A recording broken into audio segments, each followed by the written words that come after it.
Nada transformou tanto o videogame quanto o advento da internet.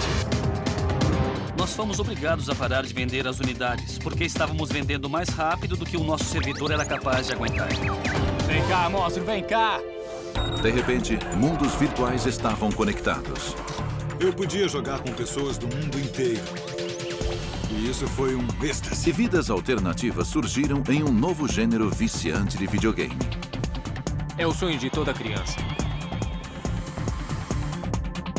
Os games estão nos tornando viciados em máquinas, isso é óbvio. Será que vai chegar o dia em que alguém vai viver exclusivamente no videogame? Bom, você está prestes a descobrir.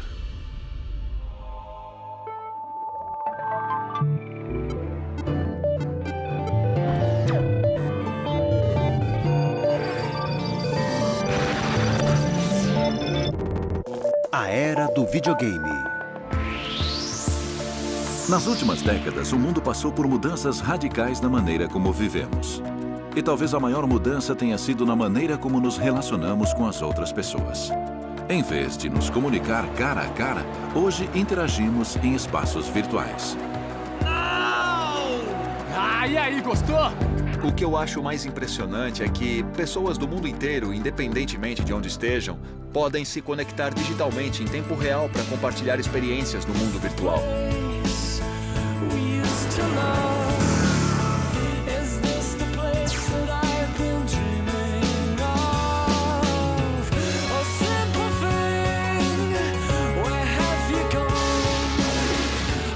Este novo fenômeno de interação social afetou todas as formas de entretenimento, inclusive os videogames. Enquanto alguns trabalhavam incessantemente para aperfeiçoar a inteligência artificial dos computadores, outros tinham a intenção de se conectar à mente humana. Por melhor que seja a inteligência artificial, não há nada mais satisfatório do que jogar com outro ser humano. Por isso a internet mudou a maneira de se fazer os jogos. E por sua vez, a estrada da informação transformou toda uma nova geração de jogadores. Eles ouvem iPod, enviam torpedos, atualizam o blog e assistem à TV tudo ao mesmo tempo. Se você tirar uma dessas coisas, vão sentir falta e ficar chateados com isso. Temos que fazer os jogos assim, mas não era assim quando crescemos. Fazíamos uma coisa de cada vez. Mas as sementes deste novo e corajoso mundo virtual foram plantadas muito antes do que podemos imaginar. Na verdade, a ideia de internet já existe desde a década de 50. And who knows, the housewife of tomorrow may do her shopping like this. E ao contrário dos aplicativos de hoje, as origens da internet não tinham nada a ver com entretenimento. A internet nasceu da ARPANET, que era uma rede militar criada para sobreviver à guerra nuclear. A Guerra Fria já havia começado. Dawn of the Space Age. Depois que a União Soviética lançou o Sputnik em 1957, os Estados Unidos criaram a ARPA, uma agência de projetos de pesquisa avançada com o objetivo de recuperar a liderança em ciência e tecnologia. A ARPA logo desenvolveu o IPTO, um centro de tecnologia de processamento de informações. Este centro contava pela primeira vez com uma rede de radares espalhados pelo país. Depois de anos de colaboração entre a ARPA, empresas privadas como a Honeywell Technologies e várias faculdades norte-americanas, em 29 de outubro de 1969, na Universidade da Califórnia, em Los Angeles, ganhava vida aquilo que passaria a se chamar ARPANET. Logo que as pessoas conectaram computadores à distância, começaram a jogar com eles. Richard Bartley e seu sócio Roy Trubshaw, ambos estudantes da Universidade de Essex, no Reino Unido, desenvolveram um jogo inovador que se aproveitou desta nova conectividade. Era interessante poder conversar com algum cara no Japão, outro cara em San Diego e, ao mesmo tempo, com alguém sentado em uma mesa ao seu lado. Em 1979, os programadores lançaram um jogo de múltiplos usuários que mais tarde seria chamado de MUD. MUD é a sigla em inglês para domínio de múltiplos usuários. É um mundo textual online em que as pessoas interagem com um cenário virtual de fantasia, usando comandos de texto.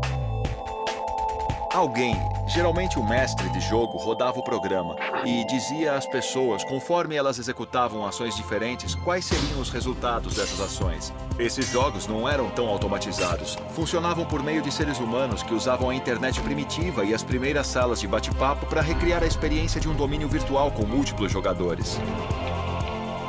No início da década de 90, a tecnologia estava explodindo e abria caminho para o World Wide Web. E os mundos virtuais que se tornaram possíveis graças aos MUDs evoluiriam para algo visual, viciante e maciço.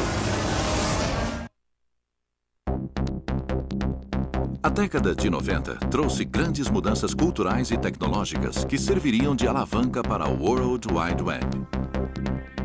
Houve uma explosão das tecnologias de informação, comunicação, interconectividade. Obrigado por ligar para Amazon.com. Muitas casas já tinham computador, tínhamos uma boa largura de banda e o clima político permitiu que até mesmo o Estado subsidiasse a banda larga. E a revolução digital colaborou para gerar uma série de jogos virtuais mundiais. Naquela época, a rede estava começando a atingir um nível comercial. Muitas pessoas estavam ansiosas para se conectar, essencialmente para jogar em ambientes gráficos 3D. Os fãs dos RPGs baseados em texto do início dos anos 80 já podiam aproveitar os mundos tridimensionais envolventes do MMO, tornando os jogos muito mais atraentes. MMO é a sigla de jogos online para múltiplos jogadores ou multiplayer. São games em que você pode criar o seu próprio personagem, viver a aventura em um mundo e conhecer outras pessoas com que pode colaborar, interagir ou até competir num cenário de fantasia. Quando os usuários jogavam em porões, havia no máximo meia dúzia de pessoas, mas depois elas podiam participar com centenas de milhares de outras, até mesmo milhões. E isso mudou o tipo de experiência que elas tinham. Jogados via internet, os MMOs são visualmente impressionantes e contêm paisagens vastas, onde as pessoas podem jogar, socializar, descarregar as tensões e criar histórias complexas. Uma das primeiras experiências com MMO surgiu em 1991 com o lançamento de Neverwinter Nights. A primeira versão de Neverwinter Nights estava disponível na American Online. Foi uma das primeiras versões de jogos multiplayer online. O jogo tinha gráficos em 2 dimensões, mas em comparação aos games de texto da época dos MUDs, foi um salto gigante. Havia um certo percentual da população que preferia ficar com as comunidades virtuais baseadas em texto, mas depois que tudo começou a ficar mais gráfico e visual, um percentual cada vez maior de pessoas partia para o eu consigo ver você e depois clicar em você em vez de eu vou digitar o seu nome. O Neverwinter Nights era limitado a assinantes do provedor American Online. Por isso, o jogo Ultima Online se tornou o primeiro grande sucesso em RPG. Lançado em 1997, o game tinha um conceito típico de Dungeons and Dragons. Britânia é um dos muitos multiversos que fazem parte de Ultima Online. Ultima Online foi o jogo que provocou uma grande revolução. Ele mostrou o potencial dos jogos multiplayer online e do que podia ser feito dentro das comunidades. E, por isso, esse game foi o avô de todos os outros MMOs que surgiram em seguida. Lord British, que foi o criador do jogo Ultima Online, havia trabalhado durante 15 anos com plataformas PC e Amiga. Depois criou a marca Ultima. Eu acho que ele lançou 8 ou 9 títulos, pelo menos. E todos eles reforçaram o nome da marca e toda uma comunidade de jogadores seguiu cada um dos seus passos. Britânia.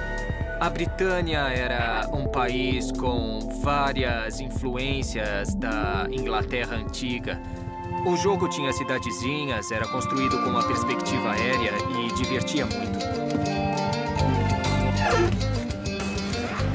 Mas o Ultima Online foi logo substituído por um game ainda mais forte que dominaria o mercado de jogos online por muitos anos: EverQuest. A gente apelidou de EverCrack no escritório. O jogo dominava a vida das pessoas. John Smedley, que trabalhava na Sony Computer Entertainment no final da década de 90, convenceu seu patrão a assumir o risco e apostar em um novo jogo multiplayer online. A gente não tinha ideia de onde estava se metendo e de qual seria o custo e nem nada disso. Achamos que não ia demorar muito. 3 anos depois, não sei dizer quanto custou, mas não foi barato. Eu acho que o EverQuest foi muito especial porque foi o primeiro MMO em 3D.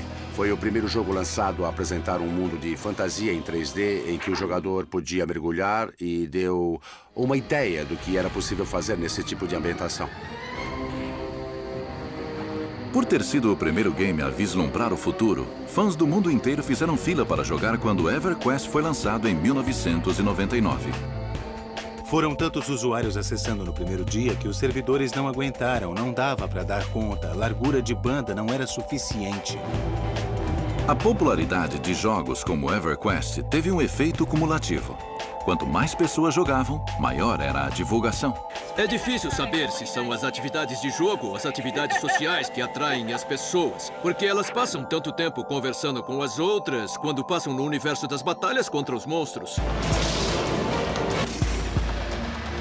Os MMOs, com possibilidades cada vez mais avançadas, atraíram uma grande variedade de pessoas. Muitas delas não se consideravam fãs tradicionais de videogame. Nós vivemos em uma sociedade global e fazemos parte de um sistema que é muito maior do que nós mesmos. E esses jogos satisfazem tanto a necessidade de fazer parte de um sistema maior, como também de controlar um sistema global muito amplo. Nick Yee, um doutorando em Sociologia da Universidade de Stanford, concentrou sua atenção no estudo das dinâmicas sociais que surgiram com os MMOs em um projeto que ele chama de Dédalus. Existem diferentes tipos de grupos. Existem grupos de curta duração que executam uma tarefa durante 5 minutos, meia hora ou 1 hora, que são períodos muito curtos. Mas existem organizações de longa duração chamadas associações, onde existe um líder, vários oficiais de alta patente, 50, 200 ou 250 membros. Você pode jogar do jeito que quiser, mas para que os seres humanos funcionem em grupos, geralmente alguém precisa comandar. E os MMOs são tão realistas em sua dinâmica social que evoluíram dentro de seus próprios ambientes. Nós recriamos o tribalismo das antigas civilizações. Durante muito tempo, os jogos interativos e os videogames foram experiências solitárias. Mas hoje em dia, as pessoas têm vontade de jogar com as outras pessoas. De um jeito parecido com os jogos de salão de antigamente, ou com os jogos de tabuleiro com a família e os amigos.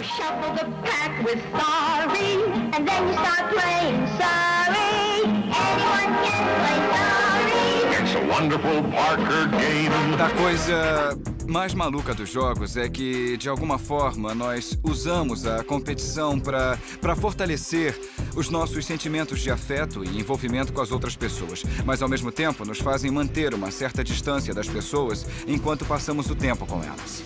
Talvez o MMO mais bem-sucedido da história seja World of Warcraft. Os gráficos envolventes e o enredo viciante uniram usuários suficientes para criar o seu próprio país. Existe cerca de 7 milhões de pessoas jogando World of Warcraft nesse momento. É um grupo muito grande de pessoas para jogar. A gente joga em um mundo que não acaba quando se desliga o computador, que sempre perdura. Você pode conhecer amigos, pode inventar personagens, pode até incrementá-los com um monte de parafernálias, comprar objetos como poções mágicas. É um mundo online impressionante, que está sempre mudando. É totalmente imprevisível. World of Warcraft é o novo Golf. É um dos nomes mais bem cotados hoje em dia no Vale do Silício. Os empresários de videogame e outras pessoas estão fazendo isso para socializar a rede. Um novo fenômeno dos MMOs é basear os jogos em filmes que já existem. Star Wars Galaxies foi o primeiro game que arriscou transformar um filme bastante famoso em MMO. Nós criamos o primeiro jogo multiplayer online inspirado em propriedade intelectual pré-existente. Star Wars Galaxies é muito diferente do gênero de fantasia que a gente vê em outros jogos multiplayer online. O universo que George Lucas criou é detalhado, repleto de microexperiências e é baseado em batalhas do bem contra o mal, então acaba sendo um ótimo material para criar um monte de jogos. A parte complicada dos jogos multiplayer online é prepará-los para um público internacional. Afinal, os jogadores não são apenas indivíduos sentados sozinhos em seus terminais. O público global é formado por muitos países, tribos e diferentes visões de mundo. Existe um game coreano chamado Lineage, em que a formação de grupos faz parte do objetivo. Muita gente o considera um jogo muito coreano. É uma expressão da cultura coreana. A maior meta nesse tipo de jogo é entrar em um grupo e ganhar poder dentro deste grupo. E os games online dos Estados Unidos são muito individualistas. Somente a aparição de um estranho poderia salvar Zanzaya da destruição iminente. Embora os videogames tenham uma tremenda legião de fãs, talvez de fanáticos, os críticos deste gênero alertam que os jogos se tornaram bons demais. O segredo para viciar é pensar, eu preciso de alguma peça melhor. Eu quero uma corda melhor, uma espada melhor. Os jogos também envolvem um sistema de recompensas que na vida real não acontece de uma maneira tão direta. Na vida real, se você chega ao trabalho de trem, ninguém vai te dar 5 pontos de bônus por causa disso, e você tem que trabalhar. Sem dúvida, os jogos contam com a colaboração de consultores da indústria dos cassinos. Eles sabem que em algum momento a sua mente vai querer uma recompensa pelo trabalho que você fez.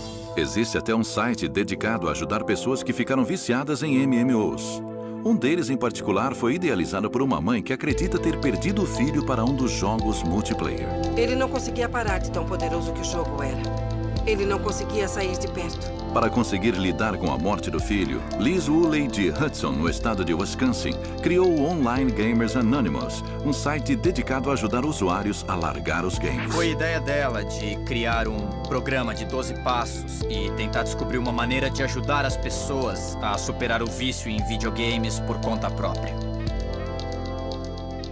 Na China, os militares são pioneiros em um novo programa de tratamento contra a dependência que tenta afastar os jovens dos videogames. Você pode ir longe demais. Com certeza, os jogos multiplayer online têm sido exemplos disso. As pessoas param as suas vidas normais para poder jogar esses games, em vez de viver no mundo real. Se você não é fã de videogame e de repente vê o seu filho completamente absorto por uma mídia que não faz sentido para você, é uma experiência assustadora.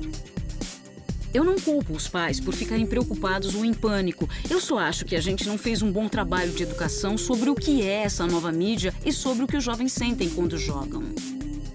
Não é escapismo. Escapismo não tem nada a ver com isso. É a capacidade de se tornar aquilo que você realmente é. Como é que alguém não se interessaria por isso? Essas crianças estão aprendendo a planejar, a organizar comunidades inteiras de pessoas e estão aprendendo a ser democráticos. É muito diferente do que aquilo que a aparência pode sugerir. O usuário sabe que está explorando coisas que não são pessoas reais. Ele está em uma situação segura para trabalhar com as suas emoções porque tem certeza absoluta que não tem ninguém ali. Então ele pode aprender com as próprias emoções. Pega o cara! É o oposto de um sociopata, uma pessoa que não consegue fazer a distinção.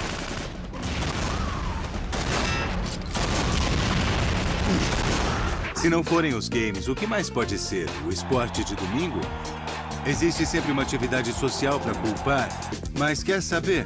Dá para desligar o computador com um botão. Se você decidir não jogar, tá tudo bem. Sir, will you hold on just a minute? Someone else is trying to reach me. Se formos ler os estudos sobre a época em que o telefone foi introduzido, nós vamos encontrar vários textos alarmistas que diziam: ai meu Deus, as pessoas nunca mais vão se encontrar pessoalmente, nunca mais. Elas vão usar o telefone o tempo todo. Sempre que uma nova tecnologia de comunicação aparece, a gente observa preocupações parecidas, que isso pode ser o fim da interação humana com as outras pessoas. Do jeito que as crianças crescem hoje, elas não conhecem nenhuma forma de experiência social que não tenha a participação da internet. Mas eu acho que, ironicamente, elas vão estar mais preparadas para lidar com os entretenimentos eletrônicos do futuro do que a minha geração. Minha geração não sabe quando parar, mas as crianças que estão crescendo agora vão ter uma noção melhor de como equilibrar essas coisas. Ouvimos histórias de pessoas que jogaram por 18 horas. Histórias de pessoas matando as outras para conseguir objetos pro EverQuest ou pro World of Warcraft, porque os amigos os venderam no eBay. Mas isso foi no começo. Eu acho que quando todos se acostumam e todas essas coisas passam a ser difundidas, aí a novidade acaba se esgotando e a poeira se assenta. Os meus pais estão muito satisfeitos com o meu trabalho. Alessandro Avalone, um dos jogadores profissionais mais bem cotados da Itália, é um exemplo de uma pessoa que se beneficiou muito com os jogos. Na verdade, como muitos jovens jogadores, ele aprendeu a transformar o videogame em profissão. Eu viajo pelo mundo, eu me divirto muito e eu até estou ganhando um bom dinheiro. O advento de torneios multiplayer não abriu caminho apenas para grandes convenções, mas também para um circuito competitivo que oferece milhões de dólares em prêmios e gratificações todos os anos.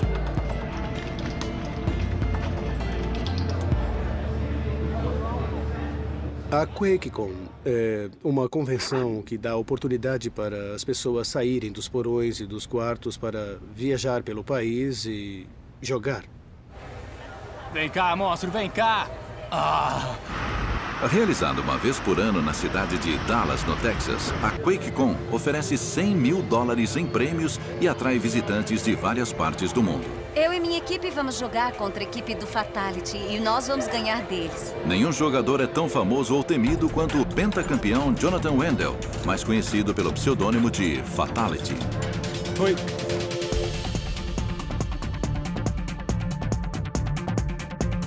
Nascido em Kansas City, ele é um jogador profissional de jogos eletrônicos esportivos e já ganhou mais de 500 mil dólares em prêmios em competições profissionais. Ele é um verdadeiro porta-voz da indústria e também uma das pessoas que está transformando o game profissional em uma tendência. Ele está tentando fazer com que as pessoas entendam que isso é um esporte sério e não apenas um jogo. Embora alguns acreditem que a tecnologia está isolando os jovens, este tipo de conferência reúne os jogadores em grupos sociais tradicionais. E a popularidade das competições continua crescendo. A próxima geração de fãs de videogame, no entanto, pode precisar de um pouco de competição. Hoje existe uma tendência forte nos jogos multiplayer online do jogador também ser o criador. Tá cada vez mais parecido com a web, no sentido de que você se conecta para usar do jeito que você quiser. Os MMOs, na verdade, não são jogos, e sim mundos digitais onde vivemos uma segunda vida, uma nova identidade na ponta dos dedos.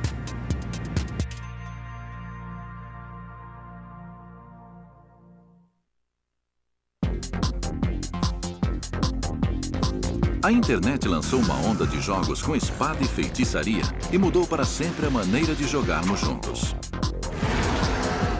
No entanto, o consenso entre os programadores é que a próxima geração de videogames não terá nada a ver com jogos. Para quem usa a internet, eu posso explicar que é uma internet tridimensional e com outras pessoas. Second Life, produzido pela Linden Lab em São Francisco, é um exemplo de comunidade multiplayer online com muito mais liberdade do que em um videogame tradicional. Second Life é uma plataforma social em que as pessoas podem criar bastante conteúdo, por isso existe uma dinâmica muito diferente entre o Second Life e os MMOs.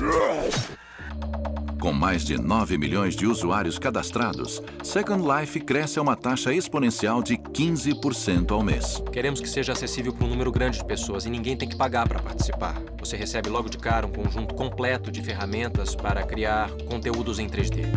No Second Life, você tem um mundo virtual consistente, totalmente em 3D, onde você pode não apenas criar objetos virtuais como casas, padarias, carros, motocicletas, mas também pode configurar os objetos para serem interativos. Wagner James Al é um jornalista que explora o Second Life e escreve um blog diário sobre as histórias de interesse humano que testemunha. Ele descreve o papel da Linden Lab no jogo. É como um deus que criou esse mundo e se torna cada vez mais distante, até que finalmente você entra nesse mundo e ele é todo seu, para ser construído e para ser continuado. Não há mais ninguém lá e você tem que decidir, parece até uma questão existencialista. Quem sou eu? O que é que eu vou fazer nesse mundo? Muitas pessoas trabalham em empregos que consideram insatisfatórios, ou até mesmo cansativos, opressivos e entediantes. Elas sentem que não podem controlar o mundo e que o mundo já foi escrito para elas. E quando elas se mudam para esse mundo virtual, deixam de ser a secretária sem nome de uma empresa qualquer. Elas ganham poder. Esses games são construídos para que qualquer um se torne um herói. Para entrar em um jogo de interpretação de papéis como Second Life, você precisa primeiro escolher um personagem ou avatar. O motivo que leva as pessoas a preferir o termo avatar é que, às vezes, ele não é um personagem de características humanas. A beleza do avatar está na beleza dessas representações virtuais. Elas podem ser qualquer coisa que quisermos. Por exemplo, eu tenho altura mediana, mas quando jogo no mundo virtual, tendo a ser um pouco mais alto, um pouco mais magro, um pouco mais forte e veloz. As pessoas passam centenas de horas vestindo seus avatares no Second Life, no que os usuários chamam de pele. O Avatar pertence a um mundo muito interessante que me lembra de quando o termo figura de ação foi cunhado. Ele foi empregado no lançamento do G.I. Joe, porque já existia a Barbie, mas a empresa que fabricava o G.I. Joe queria vender os bonequinhos para os meninos. Só que os meninos não brincam de boneca.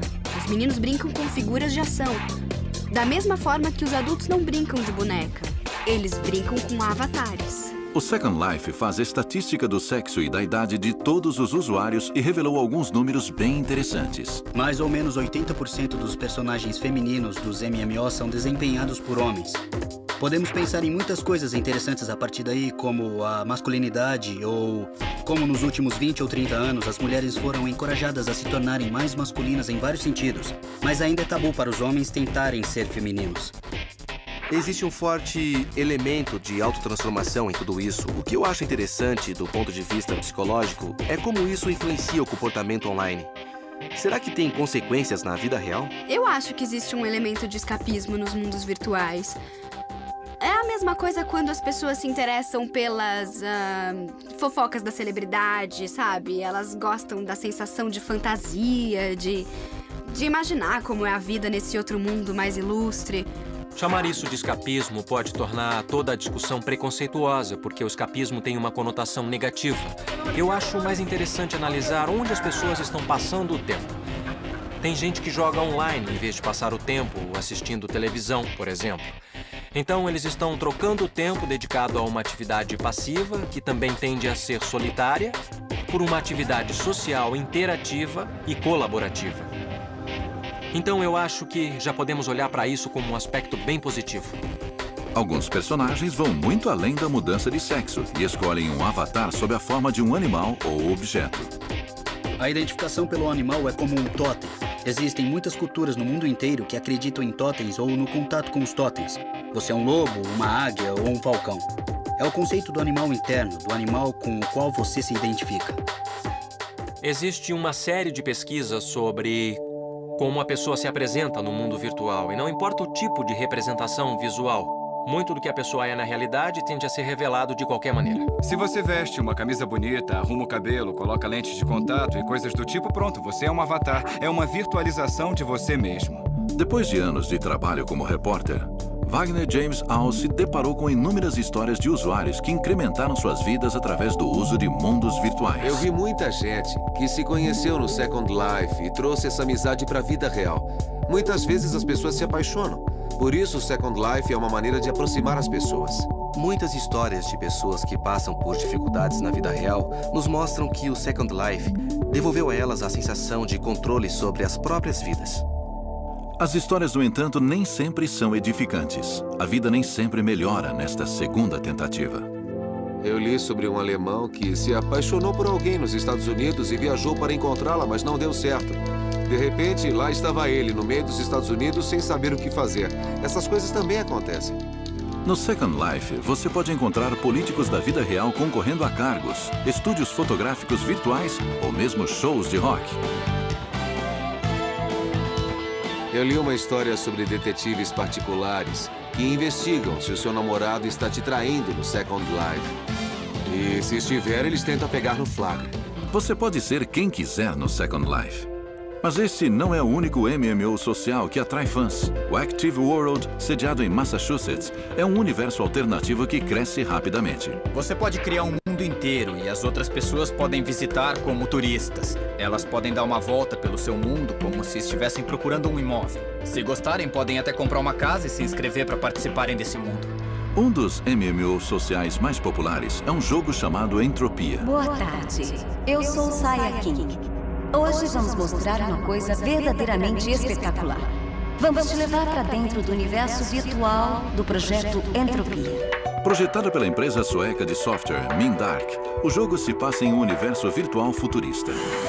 A A comunidade online do Entropia tem quase 500 mil de participantes inscritos em mais de 200 países. Entropia é um bom exemplo de um jogo que liga o mundo real e o dinheiro do mundo real a um mundo virtual. Existem casos de pessoas que gastaram centenas de milhares de dólares de verdade para comprar um imóvel nesse mundo virtual. John Jacobs, conhecido pelo avatar Never Die, hipotecou sua casa verdadeira em Miami para comprar uma casa noturna no mundo virtual de Entropia.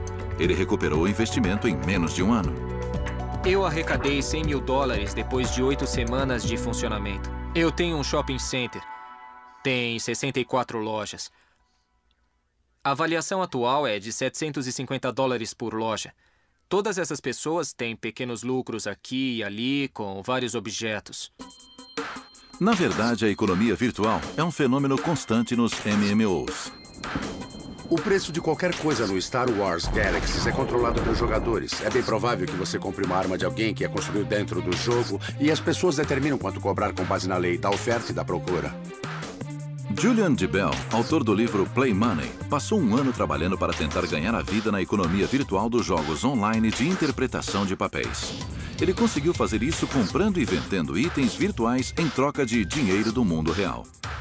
Você tem alguma coisa que outra pessoa precisa. Ela tem alguma coisa que você quer. É só trocar. Depois que isso acontece... Bom, por que não simplificar e colocar uma moeda? Depois que a moeda aparece, a economia começa a acontecer. É bem simples. Se você entrar num site de vendas, vai ver personagens e objetos desse mundo virtual à venda no site. As pessoas perguntam, por que gastar dinheiro de verdade com isso? Bom, é porque eu levei 100 horas para desenvolver aquele personagem e 100 horas do meu tempo tem valor.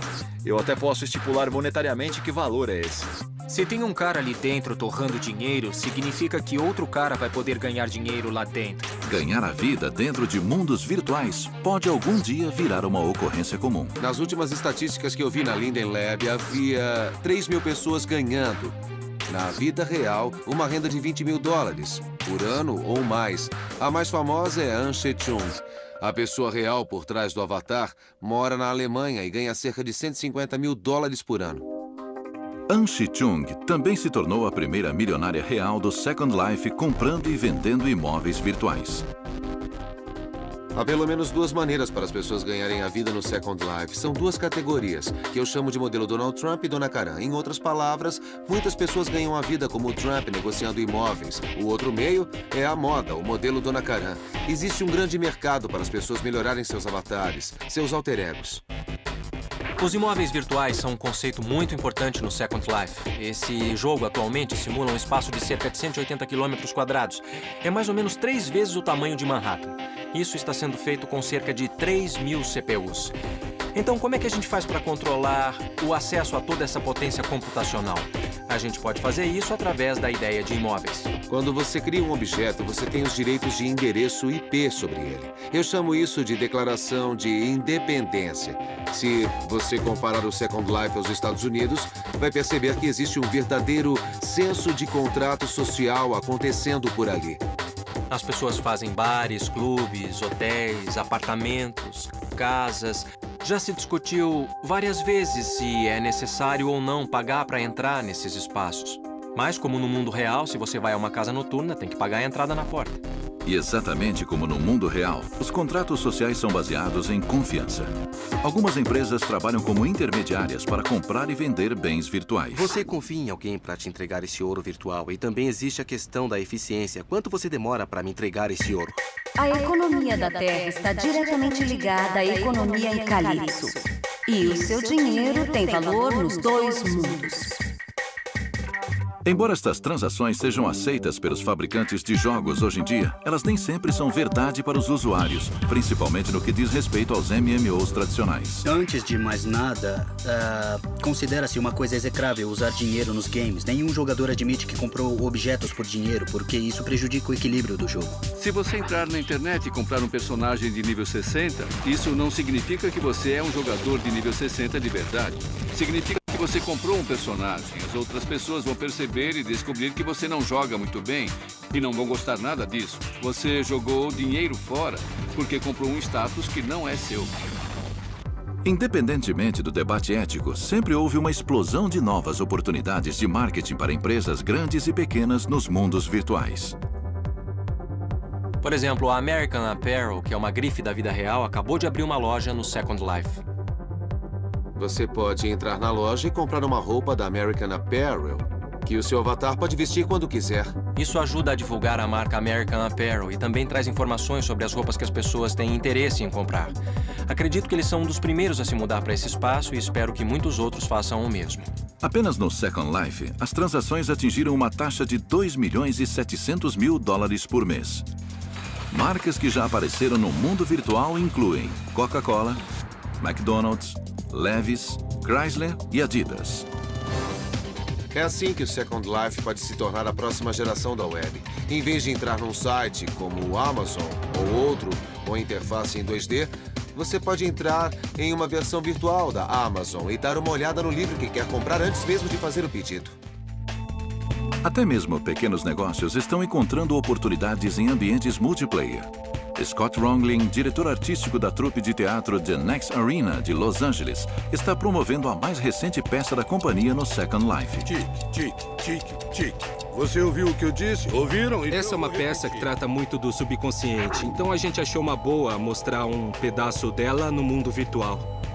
A trupe de teatro conseguiu fazer isso com a ajuda da produtora cinematográfica virtual Studio Shores. Sob o comando dos avatares Silver e Goldie Goodman, os cineastas da vida real estão sendo pioneiros em conteúdo neste mundo virtual. No Second Life, a câmera pode flutuar para onde você quiser. Isso torna a realização do filme uma maravilha, por causa dos ângulos e dos movimentos que você pode captar. Existem várias maneiras de ganhar dinheiro nestes mundos virtuais. Julian DeBell teve o bom senso de vender o seu livro sobre economia virtual dentro de uma economia virtual. Ele está vendendo cópias do seu livro no Second Life. É o livro completo e ele pode autografar para você porque a tecnologia permite que o avatar autografe o livro. As pessoas da comunidade econômica estão até começando a rastrear estas transações virtuais. Depois que os valores são levantados e você entende quanto dinheiro está sendo gerado, como economista, você pode dizer com confiança que o EverQuest tem um produto interno bruto de 135 milhões de dólares por ano. O PIB per capita do EverQuest é mais alto do que o da China ou da Rússia. E isso é uma coisa desconcertante. É só pensar que um garoto na Índia, com acesso a uma conta comercial no EverQuest, pode ganhar mais dinheiro real no mundo virtual do que em centenas de quilômetros ao redor do vilarejo dele. A gente pensa que dinheiro é real, não é? A gente pensa que é real, mas esquece que dinheiro foi inventado por decreto, que o Banco Central desejou a existência do dinheiro e declarou o seu valor. Eu considero o dinheiro como a primeira tecnologia virtual, porque ele substitui outras coisas que não estão presentes, mas que você pode projetar em sua imaginação e em seus desejos. Na verdade, não é que não exista mais uma separação entre a realidade e o mundo virtual. É que o virtual conquistou um valor real. Sinceramente, acho que estamos progredindo para uma globalização muito maior com as realidades virtuais. O mais incrível sobre as realidades virtuais é que não existe absolutamente nenhuma fronteira e há uma quantidade imensa de trocas acontecendo. Em grande parte, os mundos virtuais de hoje foram construídos por entidades privadas com a finalidade de entretenimento. A maioria foi concebida como jogos, mas talvez daqui a algum tempo o termo mundo virtual passe a abranger outros usos nas indústrias de entretenimento, de educação, médica e militar. Um dos melhores aspectos sobre os mundos virtuais de hoje é que eles se parecem muito com a internet em 1994. Em 94, toda empresa, toda organização tinha algum maluco lá dentro que dizia: precisamos entrar na web, precisamos de um site, e o resto da empresa dizia: o quê? E 4 anos depois, eles eram obrigados a registrar um domínio por centenas de milhares de dólares. Alguns programadores anseiam por uma era na qual o mundo inteiro se tornará virtual. Outros argumentam que este dia já chegou.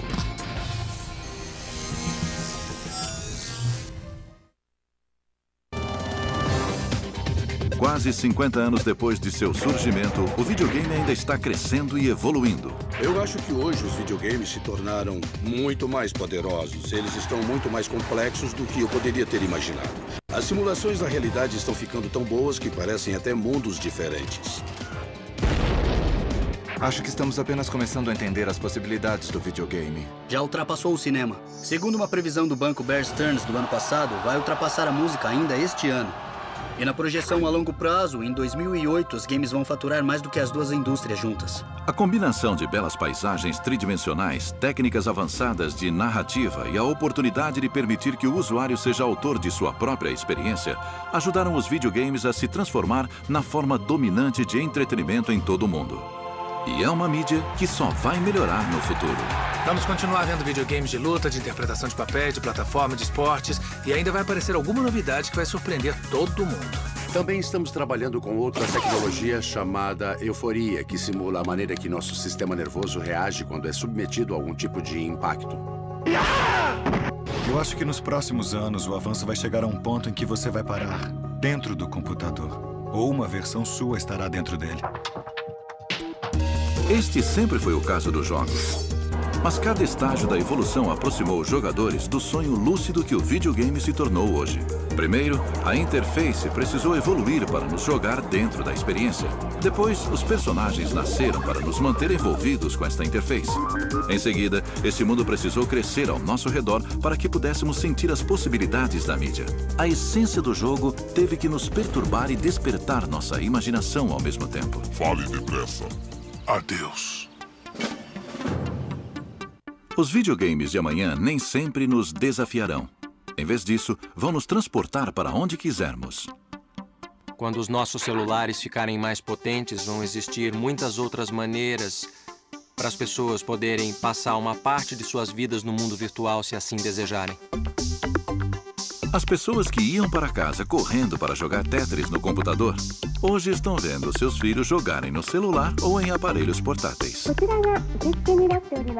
Como é que toda essa mídia interativa pode se tornar uma maneira das pessoas se relacionarem entre si? De comunicar suas emoções, seus valores e seus interesses culturais para outras pessoas. No fim das contas, não vai ser mais uma questão de gráficos.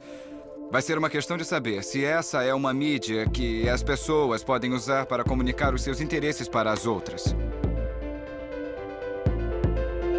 Agora nós estamos trazendo a experiência do jogo para perto de nós. Eu acho que isso está acontecendo cada vez mais porque os games estão permeando o resto das nossas vidas. Querem saber a minha sugestão? Bom, eu sugiro que as pessoas mergulhem fundo se quiserem imergir nesse mundo virtual. Eu acho que em algum momento não vai mais haver barreiras entre a realidade e a realidade virtual. Eu acho que as barreiras convencionais vão desaparecer e tudo vai ficar interligado no futuro. O problema dos videogames e dos nossos ambientes de jogo é que eles fazem a gente pensar que o mundo em que vivemos, quando não estamos jogando ou quando não estamos vendo TV, é o mundo real. Nós vivemos em um universo muito programado. E apesar de não ser como no filme Matrix, também não é aquilo que parece. Eu acho que a realidade continua sendo realidade e os jogos são apenas jogos. Eu não acredito que o mundo dos games vai tomar conta das nossas mentes e vidas. Muita gente, na minha opinião, gosta de mergulhar fundo em certas ideias que parecem ficção científica e acabam sendo exageradas. Mas nós somos humanos, no final das contas. Eu acho que não houve um único momento na história da humanidade em que nós não estivéssemos vivendo em um mundo virtual. Acho isso tudo uma bobagem. É uma tempestade em copo d'água dizer, nossa, hoje estamos no mundo virtual, nós temos a linguagem. Se você contar alguma coisa que aconteceu na semana passada, em Sumério Antigo, para alguém que você não conhece, então a pessoa vai tentar imaginar o que foi que aconteceu. Então isso não é virtual. É da natureza humana. A ideia de que as pessoas vivem em um mundo virtual não é futurista. Está acontecendo agora. E existe toda uma cultura, hoje em dia, em torno dessa ideia de mostrar seu valor e a sua identidade como pessoas nesses outros mundos de fantasia. A cada ano, novos jogos são programados para substituir os antigos. Cada versão nos torna mais próximos de um mundo digital quase indistinguível do nosso próprio mundo.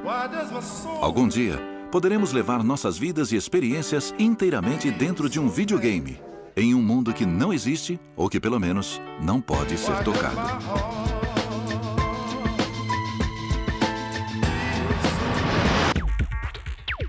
Versão brasileira Vox Mundi.